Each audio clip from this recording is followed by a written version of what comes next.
itu malam ini ingin saya tegaskan, apa sih pentingnya mendoakan orang mati itu? Begini, hadis pertama diriwayatkan dari Utsman bin Affan radhiyallahu an.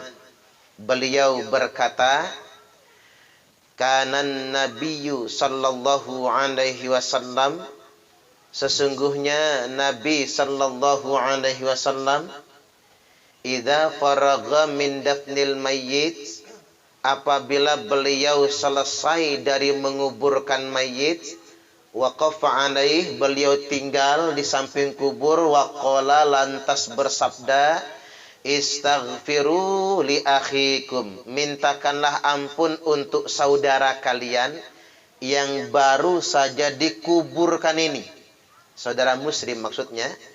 Wasalulahu tatbit, dan mintakan juga untuknya kemantapan. At-tatbit fa innahul ana yus'al, karena sekarang ini dia sedang ditanya, diinterogasi oleh malaikat munkar dan nakir. Itu ada echo ya Pak ya. Echonya kalau bisa matiin aja. Perasaan saya ada jin ngomong di situ. Mantul soal. Nah gitu aja Roni, pinter ya. Jadi Nabi perintahkan, kalau ada orang mati baru dikubur, doakan Pak, mintakan ampun. Loh apa pentingnya? Karena sekarang dia sedang ditanya malaikat. Hadis ini hadis sahih, tercantum dalam kitab Sunan Abi Dawud. Nomor hadisnya 3221. Dan disahihkan dalam kitab Sahih Al-Jami' nomor 945. Perintahnya mendoakan. Karena ahli kubur itu sedang ditanya dan doa kita manfaat. Lalu Imam Hambali ditanya berapa lama orang ditanya di kubur. Orang mukmin diinterogasi di kubur 7 hari 7 malam. Orang munafik 40 hari 40 malam. Orang kafir sampai datangnya kiamat nanti. Makanya ada fatwa Imam Taus rahimahullah. Siapa Imam Taus itu? Ulama tabi'in. Jadi pasca sahabat. Jadi sahabat bukan, tapi dapat ilmunya belajar sama sahabat. Beliau ini ulama. Innal mauta yuftanuna fi kuburihim sab'an. Fakanu yustahibbuna ayut'ima anhum tilka ayyam. Sesungguhnya orang mati yuftanuna, mereka diinterogasi, diuji, ditanyai. Di kuburnya fi kuburihim sab'an, di kuburnya 7 hari 7 malam.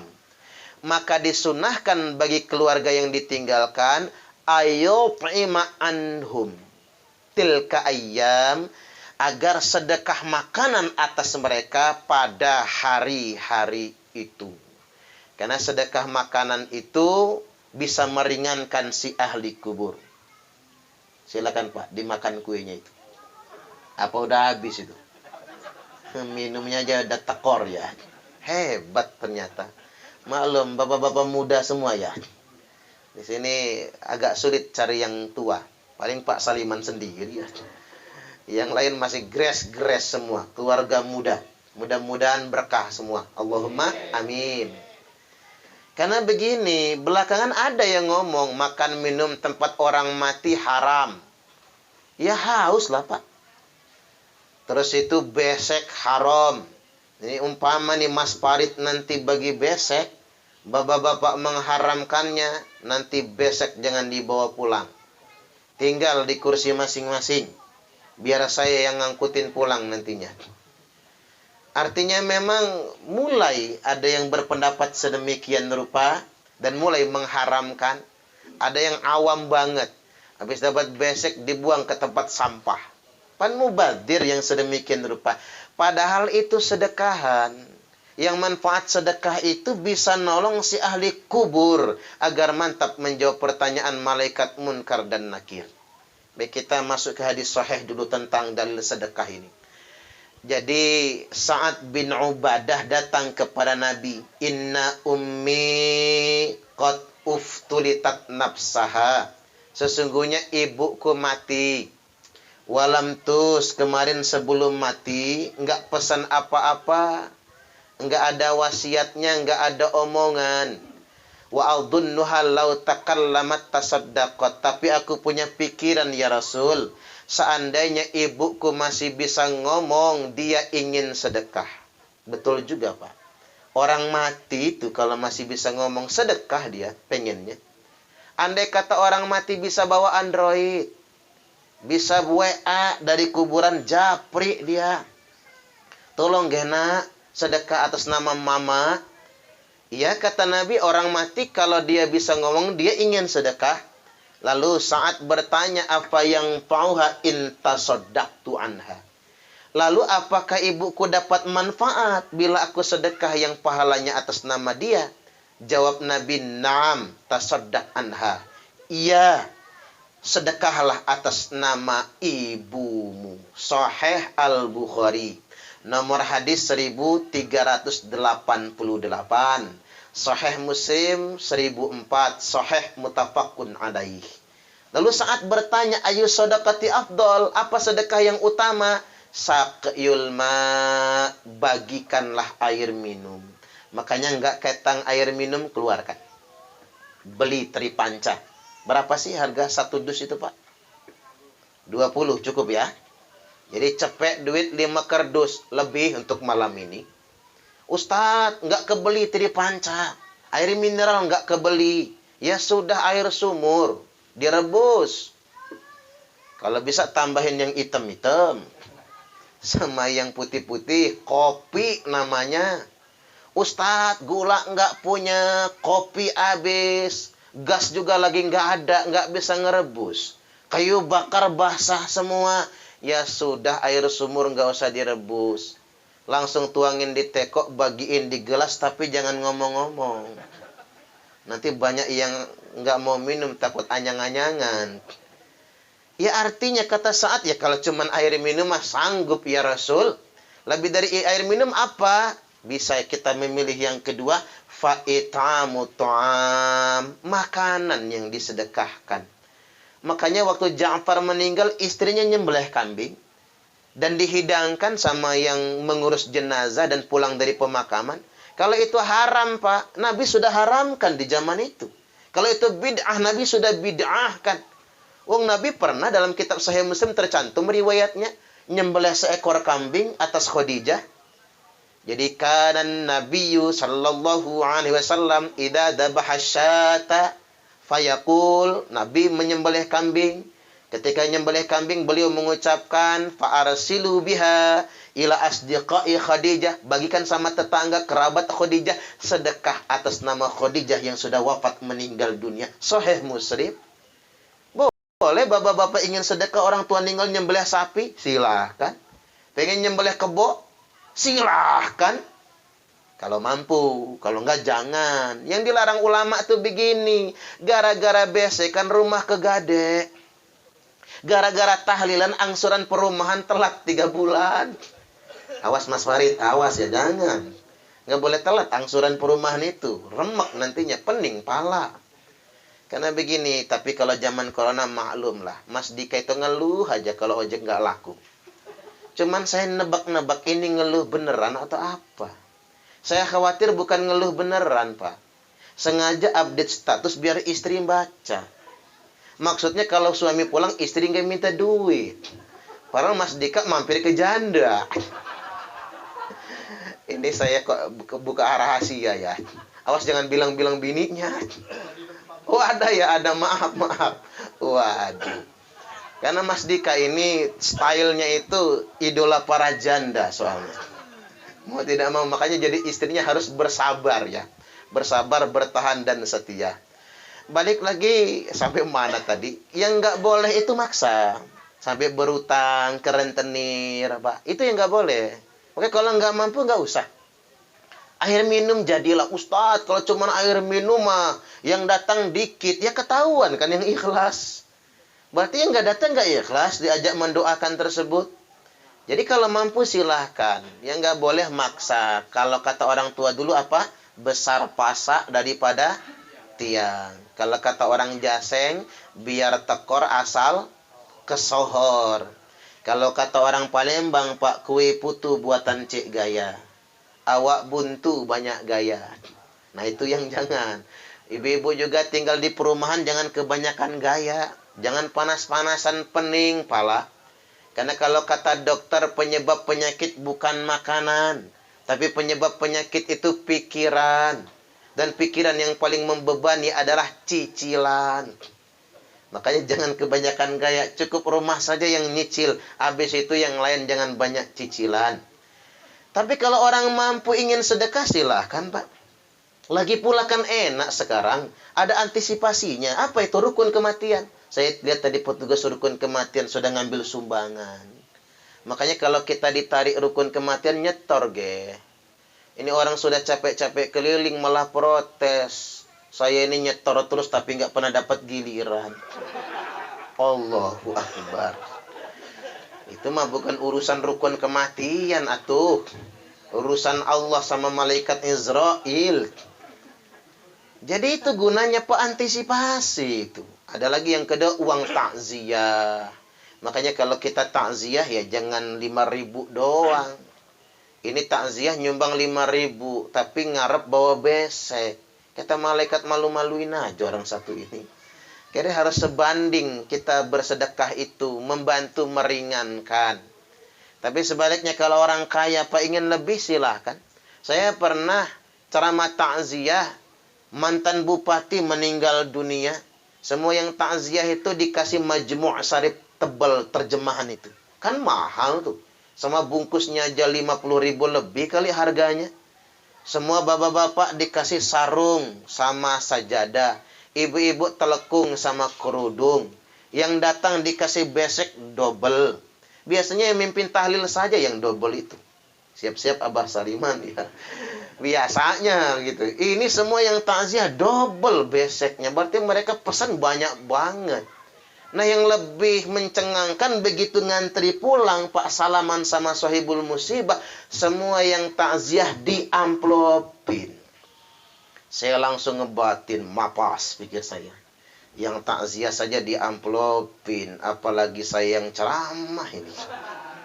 Iya juga ya Pak ya. Lo boleh dong, karena dia orang kaya kan. Karena memang dia orang mampu, mantan bupati. Dan belum pernah ditangkap KPK. Kalau sudah ketangkap KPK yang banyak disita kan. Bangkrut, wajar dia nggak bisa sedekah banyak-banyak.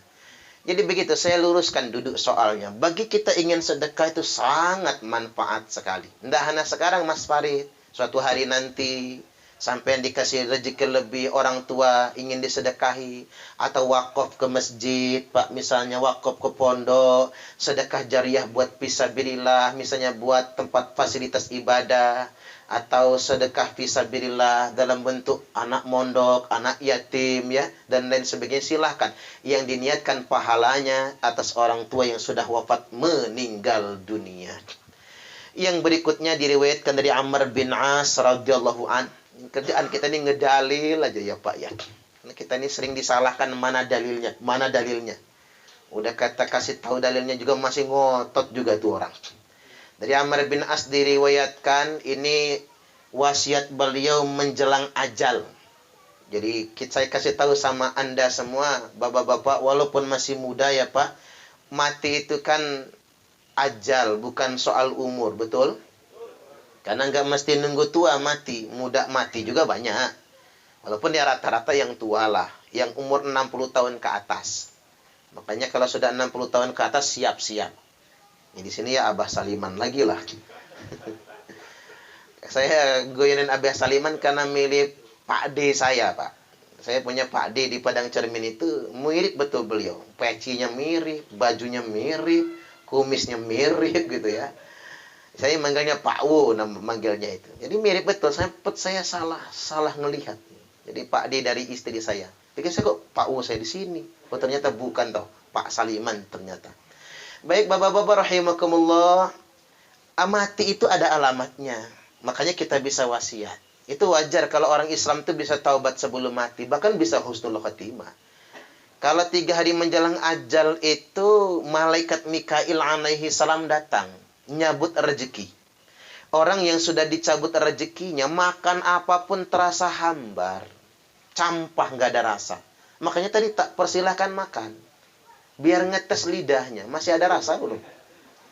Masih. Masih ya Pak? Kalau nggak ada lagi, siap-siap pulang dari sini langsung tobat pokoknya. Ingat aja pesannya itu kalau sudah hambar campah. Nah, rokok aja bisa dites, Pak. Kalau kita ngudut asapnya nggak ngebul lagi, nah 3 hari lagi tuh. Nah, masih ngebul yang di jalan. Karena masih ngebul panjang umur. Tapi kalau nggak ngebul lagi, malah asapnya bukannya terbang malah turun ke bawah, tanda 3 hari itu. Minum nggak berasa segar. Sebanyak apapun minum, kita nggak akan segar lagi minumnya. Dan fisik berubah. Apa perubahan di fisik? Telapak kaki melengkung. Kan biasa-biasa begini melengkung, mulai ujungnya terutama. Orang yang telapak kakinya sudah melengkung, paling lama umurnya 3 hari. Coba periksa telapak kaki masing-masing. Kalau sudah melengkung, oh belum, masih bagus-bagus kayaknya ini. Masih gagah-gagah.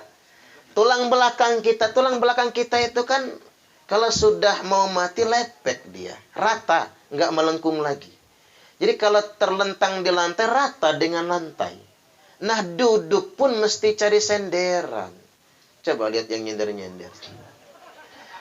Kalau sudah miring banget itu, siap-siap aja itu. Kalau nggak bisa tegak lagi, 3 hari. Nah, Amr bin As ini tanda mati sudah ada. Dipelototin malaikat Israel. Kan camat calon mati dipelototin paling sedikit 40 kali dalam sehari. Makanya kalau sudah ada yang melotot-melototin kita, siap-siap saja tuh. Sudah sekitar, hitungan waktu tinggalan. Hitungan jam akan dicabut nyawa.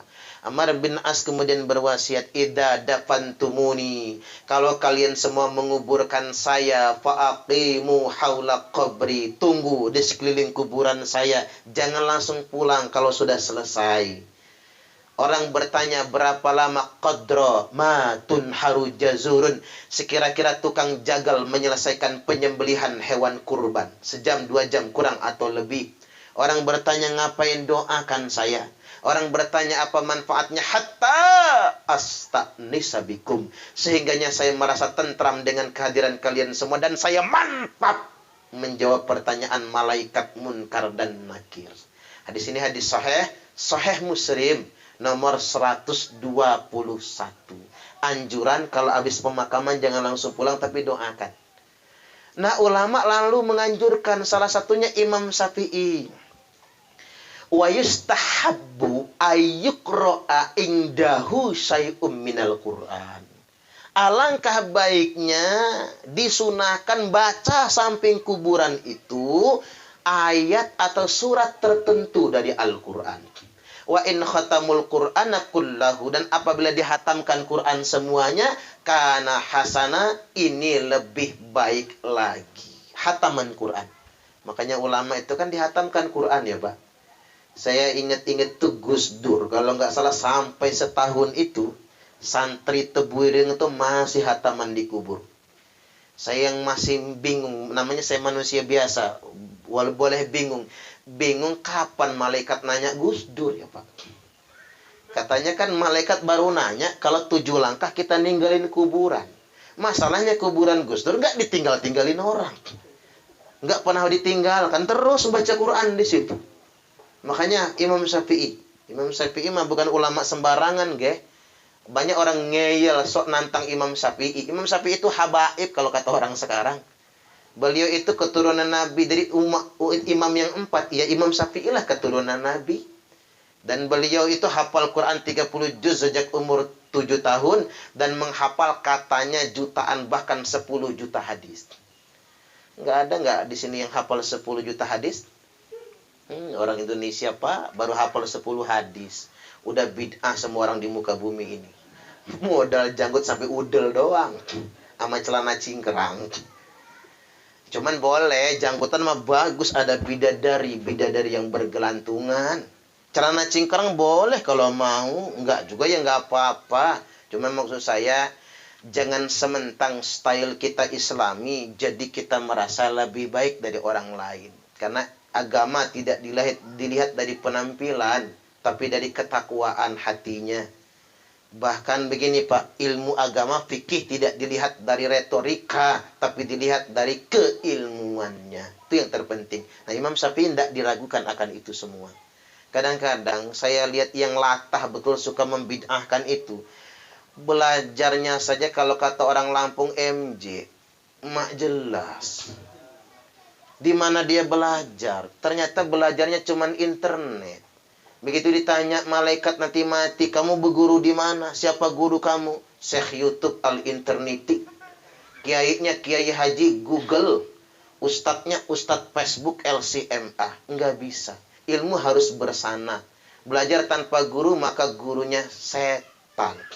4 madzhab sepakat ya Pak. Imam Hanafi, Imam Malik, Imam Syafi'i, Imam Hambali, nggak ada yang membid'ahkan baca Quran untuk ahli kubur. Nggak ada.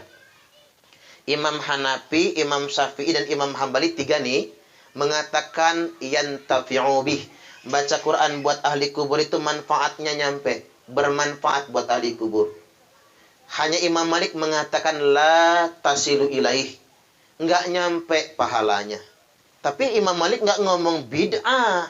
Lakinnahu hasan, tapi bagus. Apa gunanya baca Quran buat orang mati? Mutawassilan ilallahi bitilkat tilawah.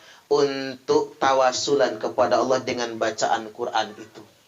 Ada orang mendoakan orang mati langsung doa. Kurang bagus. Tapi mendoakan orang mati baca Quran dulu dia. Baca Yasin dulu dia.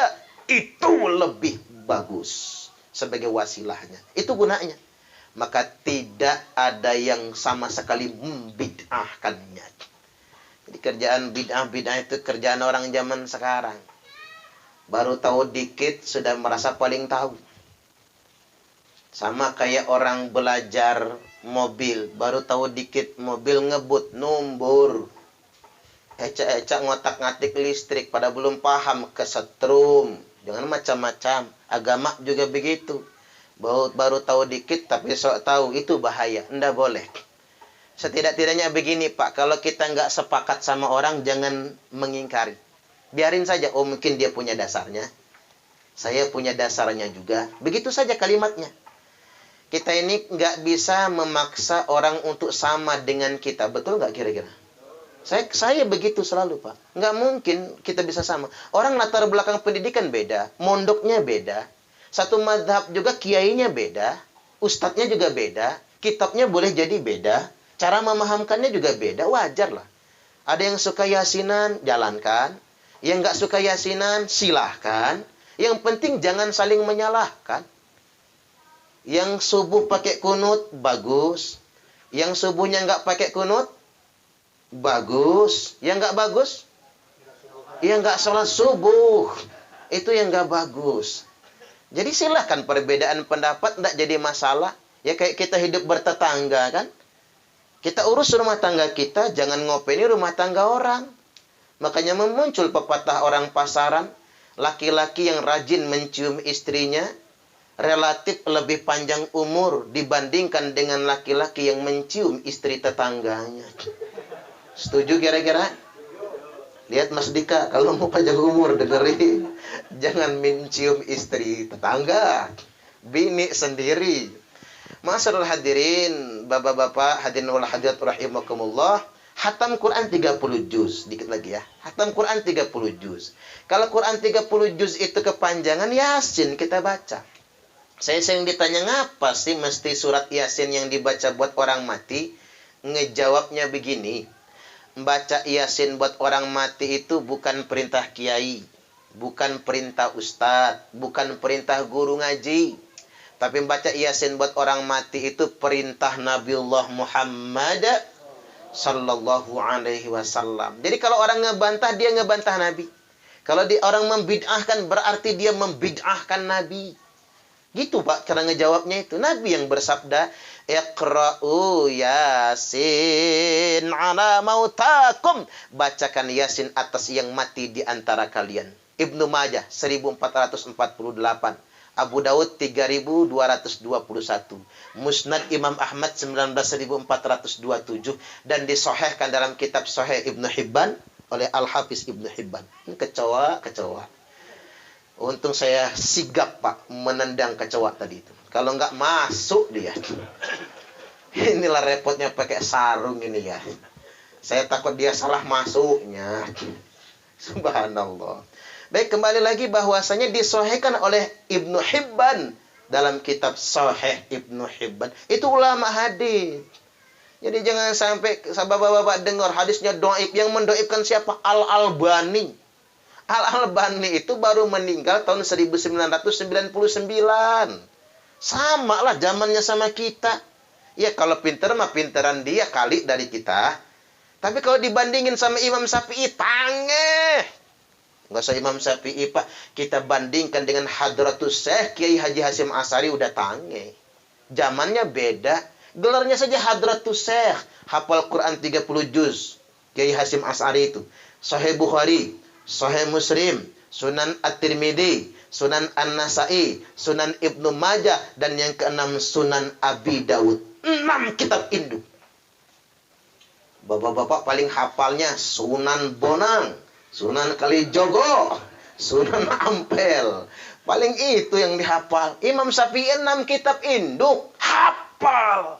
Hafalnya bukan ngapal dewe, hafal bersanad. Apa? Kiai Haji Hasyim Asy'ari, pendiri Nahdlatul Ulama, salah satu pahlawan nasional.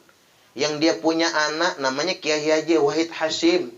Punya anak Kiai Haji Abdurrahman Wahid. Yang kita kenal Gus Dur, Presiden Republik Indonesia yang keberapa ya Pak ya? Yang keempat ya, betul. Cuman saya ini mau tabarukan lah, ingat perkataan Gus Dur. Kata Gus Dur, bangsa di dunia ini terbagi menjadi 4 golongan. Ada bangsa yang sedikit bicara, sedikit bekerja. Itu Nigeria dan Somalia. Lu ngapa? Karena kelaparan. Banyak ngomong malah lemes. Makanya saya ini bisa banyak ngomong, Pak, karena udah kenyang nih perut. Makanya berani banyak ngomong. Somalia kan lapar, miskin mereka. Yang kedua ada bangsa yang sedikit bicara tapi banyak bekerja. Ini Jepang, Korea. Makanya negaranya seuprit jauh dibandingin sama Indonesia. Tapi Korea maju, Jepang maju. Karena mereka sedikit bicara tapi banyak bekerja. Yang nomor 3 kata Gus Dur, ada bangsa yang banyak bicara sekaligus banyak bekerja. Ini bangsa mana? Amerika sama Tiongkok, Cina. Orang Amerika itu ngomongnya banyak, kerjanya banyak, maka mereka jadi negara adik kuasa. Orang Cina itu ngomongnya banyak, kerjanya banyak juga. Makanya di Cina bikin playoff per 15 hari selesai. Di Indonesia setahun gak kelar-kelar. Tapi jadilah ada playoffer ya. Daripada nggak ada, kan begitu. Bikin hotel bertingkat, mereka semalam bisa selesai. Karena ngapa? Banyak kerja, banyak bicara. Cina sekarang menguasai peradaban ekonomi. Amerika pun jadi ketar-ketir. Nah, ada yang nomor 4. Bangsa yang banyak bicara, tapi sedikit bekerja. Ini bangsa mana? Bukan Indonesia, bukan, Pak. Masih selamat kita itu. Kata Gus Dur, bangsa yang banyak bicara tapi sedikit bekerja itu India, Pakistan, Bangladesh, IPB katanya.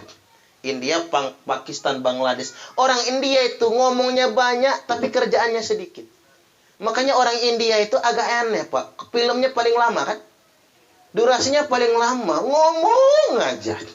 Mana lelet lagi. Apa ya, speednya itu ya, space ke space itu pelan.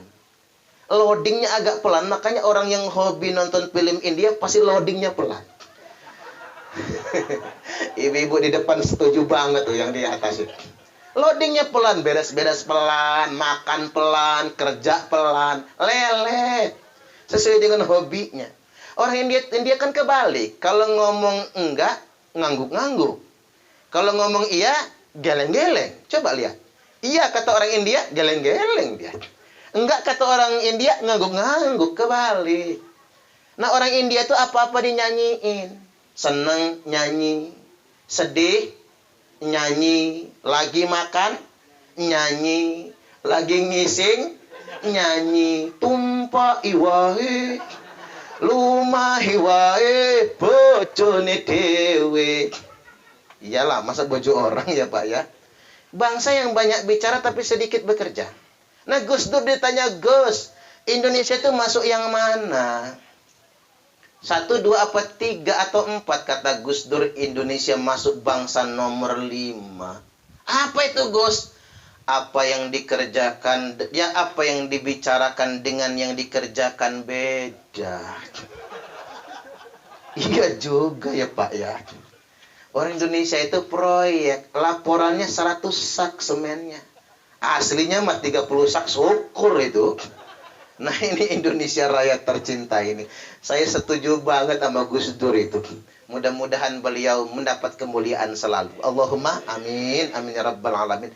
Balik lagi bahwasanya jangan gara-gara kata Syekh Al-Albani jadi bid'ah. Nggak level beliau itu. Sama imam yang 4 bukan levelnya. Sama semua ahli hadis bukan levelnya. Ya orang ngikut ya silakan ngikut sama dia. Tapi ingat, mereka tak perlu korektif dengan kita. Karena ilmu kita ini bersanad, Pak. Pondok-pondok se-Indonesia Raya tercinta ini, apalagi pondok-pondok Ahlus Sunnah wal Jamaah, jelas ilmunya bersanad sampai kepada Rasulullah Sallallahu Alaihi Wasallam. Nah, kalau Yasin yang 83 ayat juga masih kepanjangan, baca Al-Fatihah jadilah. Karena ada sabda Nabi, Al-Fatihatu lima quri'at lahu. Al-Fatihah itu tergantung niat yang membaca. Al-Fatihah dibacakan buat orang mati, bagus. Dibacakan buat orang sakit, bagus. Dibacakan buat anak kita ya yang mondok biar betah, bagus. Dibacakan buat yang sedang tes ASN, PNS, bagus. Al-Fatihah dibacakan buat yang sedang naik haji, bagus. Al-Fatihah dibacakan buat suami hidung belang mata keranjang, bagus. Makanya ibu-ibu dengerin, sebaran sama ibu-ibu seperumahan ini. Kalau suaminya ganjen hidung belang, rajin-rajin bacakan Fatihah, hilang belang di hidungnya. Nggak akan keranjangan lagi matanya. Termasuk Al-Fatihah, Pak, dibacakan buat bini yang cangkemnya cerewet-kelewat, bagus. Makanya kalau punya bini ngomel aja ya Pak, ya pening pala. Kita sudah capek kerja diomelin. Deketin jidatnya itu, Al-Fatihah. Langsung mingkem mulutnya. Kalau enggak mulutnya yang mingkem, kita digebuk pakai sapu sama dia. Karena kita kagetin soalnya. Nah, kalau Fatihah juga masih kepanjangan, mampus saja sekalian. Dasar enggak niat mendoakan. Makanya ada hadis sahih dalam Sahih Muslim disebutkan bunyinya begini. Afdhalul dzikri la ilaha illallah wa afdhalud du'a ilhamdulillah aif al-Fatihah. Sebaik-baik, seutama-utamanya zikir adalah la ilaha illallah. Maka kita nyebutnya tahlilan. Seutama-utamanya doa alhamdulillah, yakni membaca al-Fatihah. Itu sebaik-baiknya doa. Bibi saya Ibung Cek manggilnya Pak. Karena ibu saya dari Sumatera Selatan. Orang Ogan, Ibung Cek. Jadi paling bungsu ibu saya meninggal kena stroke berat. Begitu saya datang ke rumah sakit, bawa pulang, kata saya. Alamat mati sudah nampak, kakinya sudah melengkung. Apa kata suaminya, Mang C, kalaupun ajal jangan mati di rumah. Rumah sakit aja nggak apa-apa. Saya takut kesalahan sama anak-anak, dikirain disuruh mati itu. Iya, perasaan begitu ya Pak. Kalau orang tua masih muda kan, seakan-akan rasa bersalah. Padahal memang sudah tandanya itu. Mending mati di rumah sebetulnya daripada mati di rumah sakit. Kalau saya sarankan dah nggak usah dibawa ke rumah sakit. Saya memang bukan Israel, tapi kan ada ilmunya. Sudah di rumah saja, ikhlaskan. Sudah di rumah saja, enak nalkinnya kok. Enak jagainnya daripada di rumah sakit kan capek. Belum tentu ketalkin sama kita. Bawa ke Abdul Muluk Pak, nggak sanggup lah rumah sakit di situ di kampung. Bawa ke Abdul Muluk. Ngunci nggak bisa ngapa-ngapain, tiba-tiba bisa ngomong. Pesan wasiat, kirim Fatihah untuk siapa, Bung? Nah, ini bahasa Inggris ini, Pak. Bahasa Inggris Kingston. King itu raja, stone itu batu. Batu raja.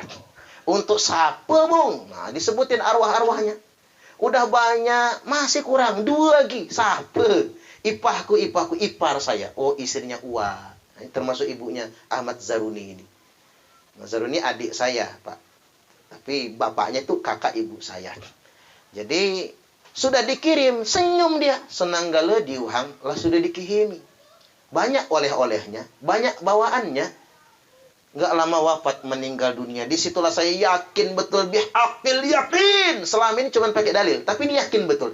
Detik ini kita membaca Fatihah, langsung sampai buat yang wafat meninggal dunia. Yakin betul. Saya nggak mungkin kan orang mau mati bohong kan, Pak? Kalau nggak percaya, tapi ya jajal dulu lah. Mati dulu, Pak. Saya kirim Fatihah. Tolong SMS ke saya ya. Nyampe apa enggak tuh Fatihahnya.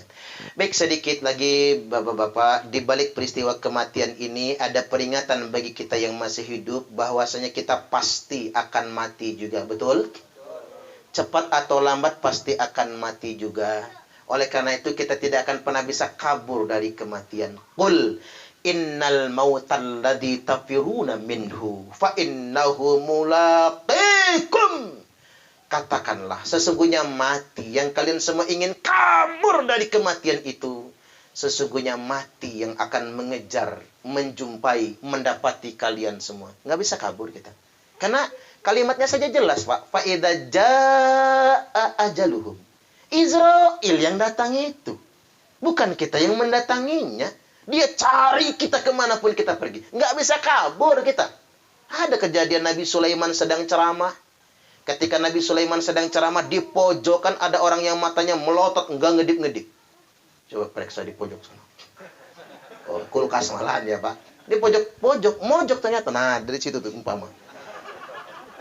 Pojokan, mendelik, enggak ngedip dia. Itu Israel kan kalau enggak ngedip. Selesai pengajian, nah yang dipelototin itu yang duduknya paling dekat dengan Nabi Sulaiman. Yang paling dekat saya siapa ya? Nah, nih. Paling dekat. Kemudian selesai ngaji kan akan dipelototin, Pak. Kita aja kan dipelototin preman gimana gitu ya. Kita mau balas mendelik, kita bukan preman. Tapi rasa ndak nyaman kan dipelototin orang itu. Itu ngapa matanya melotot apa belok kira-kira ya. Tapi jangan tersinggung, Pak. Kalau sedang pesta, ada yang nunggu pondok-pondokan, tekwan itu matanya melotot, jangan-jangan matanya belok. Kita mah tersinggungan. Iya sih pempeknya enak. Tapi yang nungguin matanya mendelik aja. Kayak nggak ikhlas kalau diambil. Jangan-jangan emang belok dari sononya. Nabi, kok tadi di pojokan kata dia ada yang matanya mendelik melototin saya.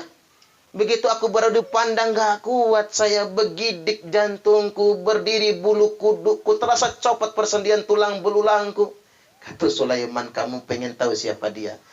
Dialah Israel, sang pencabut nyawa. Loh, kaget dia. Ngapain dia datang ke sini? Ya lu yang dipelototin. Berarti lu nih yang bakal dicabut nyawa. Kalau gue ya gue, kata Sulaiman. Nah, lu yang dipelototin. Waduh Nabi. Saya belum pengen mati. Pengen mau apa? Bisa nggak saya kabur dari Israel? Ya jajal aja, kata Sulaiman.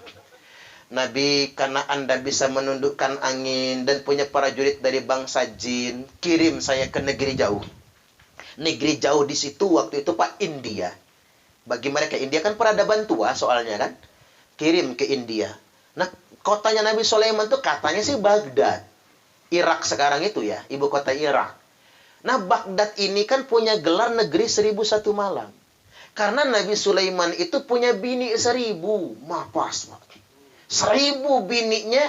Lebih hebatnya lagi digilir cuman dalam 1 malam. Allahu Akbar. Apa jamunya ya? Subhanallah. Kalau saya kader dulu tuh. Enggak sanggup saya. Sulaiman, makanya Nabi Sulaiman itu gagah. Makanya wajar, Pak. Yang namanya Nabi, pemimpin negara, itu dipilih yang libidonya paling bagus. Makanya begini, Pak. Kalau kiai, gimana gitu, wajar lah. Karena kiai itu libidonya bagus. Kalau kiai impoten, ceramahnya begini. Ya impoten, kelemar. Ngapa kiai itu ceramahnya semangat? Ya karena bagus. Nah, jadi jangan sampai seudon terus kan. Sedikit seudon.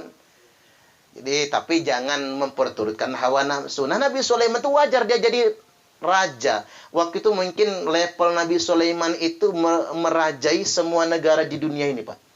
Jadi pemimpin internasional lah. Level Nabi Sulaiman itu. Sampai dia menundukkan Ratu Bilqis kan. Begitu ditundukkan istana Ratu Bilqis dipindahkan. Nggak tanggung-tanggung dalam ilmu cocokologi. Gitu. Dipindahkannya ke Yogyakarta. Candi Borobudur di Sleman. Maka namanya Sleman. Plesetan tadi Sulaiman katanya. Itu ilmu cocokologi ya Pak ya. Tapi entah benar apa enggak yang kayak gitu. Tapi yang jelas dia sangat berkuasa. Nah dikirim dari Baghdad ke India. Ya pakai angin, pakai jin. Sampai India. Sampai di India mungkin nggak nyampe sehari lah. Kayak kita naik pesawat. Ongkang-ongkang kaki dia di India. Setelah 3 hari 3 malam di situ, tepuk dada dia di teras. Hebat dah gua. Bisa kabur dari malaikat Israel. Habis ngomong begitu terjadi gempa dahsyat dan hebat. Rumah rontok, ribuan orang mati, termasuk dia mati juga. Selesai kejadian gempa di India, Israel balik ke Baghdad lagi. Mungkin mau klarifikasi lah sama Nabi Sulaiman. Oleh Sulaiman dipanggil, sini dulu. Ngapa man, so akrab kata dia. Enggak, lu kemarin ngapain gua lagi ceramah lu recokin. Jamaah saya lu protot-prototin. Sampai kabur dia ke New Delhi sono. Ke India, katanya Israel. Saya ini diperintah Allah, nyabut nyawa manusia sekaligus. Ya bukan di Baghdad, di India. Ribuan orang mau dicabut nyawanya sekaligus. Nah, karena yang bakal mati ini banyak, saya periksa dulu, dicocokkan waiting listnya ini. Kira-kira cocok enggak sama daftarnya. Begitu dicocokkan, kurang 1, Pak. Muter-muter dia se-India, ketemu Amitabh Bachchan, belum. Ketemu Shahrukan, belum waktunya. Ketemu Sahir, saya belum juga. Ternyata nggak ada di India, lagi pengajian di Grand Saujana. Nggak tahu apa ya, di dalam, apa di teras, apa di jalan ini ya. Dia sendiri Pak, yang menjumpai tempat ajalnya India. Dan dia sendiri yang menjumpai waktu kematiannya 3 hari kemudian. Subhanallah, mati sesuai dengan jadwal dan sesuai dengan tempat yang ditakdirkan. Inilah yang dimaksudkan oleh Allah. Wa ma tadri nafsum madza taksibu ghadan wa ma tadri nafsum bi ayyi ardin tamut. Tidak seorang pun yang tahu apa yang akan dia usahakan pasti esok hari. Malam ini kita berencana, tapi tidak ada yang tahu pasti apa yang akan kita usahakan esok hari. Dan tidak seorang pun yang tahu di bumi mana dia akan dimatikan oleh Allah. Pilihan hidup bukan kabur dari kematian. Pilihan hidup adalah memilih mati husnul khotimah. Allahumma amin. Baik, demikian kurang lebihnya mohon maaf. Dan kepada Allah Ta'ala mohon ampun. Semoga ini bisa bermanfaat dan menginspirasi kita agar kita bisa berubah menjadi lebih baik lagi. Allahumma amin. Wallahul muwafiq ila aqwamit thariq. Wassalamualaikum warahmatullahi wabarakatuh.